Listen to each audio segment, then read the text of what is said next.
चंद्रभागा नदी स्वच्छतेसाठी राज्य सरकारने परदेशी तंत्रज्ञानावर आधारित सेबर टेक्नॉलॉजी नदीत उभी केली आहे। मात्र 1 वर्ष झाले तरी नदी स्वच्छ झाली नाही, त्यामुळे ही टेक्नॉलॉजी कुचकामी ठरली आहे। लोकशाही मराठीच्या माध्यमातून आम्ही चंद्रभागा नदी स्वच्छतेसाठी पाठपुरावा करत आहोत।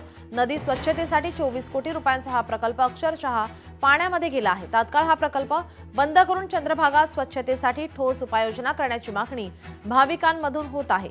याचाच आढावा घेतला आमचे प्रतिनिधी अभिराज उबाळे यांनी।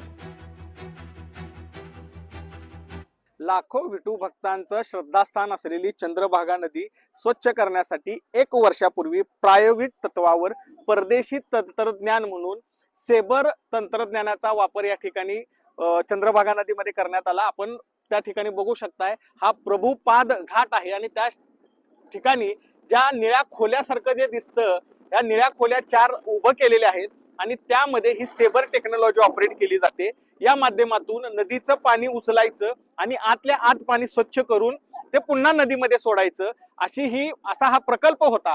मात्र हा प्रकल्प पूर्णतः कुचकामी ठरल्याची बातमी लोकशाही मराठीने 2 दिवसापूर्वी दाखवली होती। 1 वर्षापूर्वी हा प्रोजेक्ट सुरू झाला। आता जवळपास 1 वर्ष पूर्ण झालेला आहे। हा प्रकल्प आहे असा पाण्यामध्येच पडून आहे। याचा काहीही फायदा चंद्रभागा स्वच्छतेच्या साठी झाला नाही। त्यामुळे ही टेक्नॉलॉजी बंद करून हे जे उर्वरित 18 कोटी रुपये आहेत, त्या 18 कोटी रुपयांच्या माध्यमातून चंद्रभागा स्वच्छ करावी अशी मागणी भाविकांमधून केली जाते। लोकशाहीच्या माध्यमातून जोपर्यंत चंद्रभागा स्वच्छ होत नाही तोपर्यंत आम्ही या सेबर टेक्नॉलॉजीचा पाठपुरावा करणार आहोत आणि भाविकांसोबत कायम लोकशाही चॅनल असणार हेच या माध्यमातून आम्ही दाखवून देणार आहोत।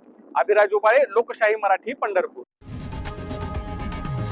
लोकशाही मराठी ऐका, पहा, जागरूक रहा।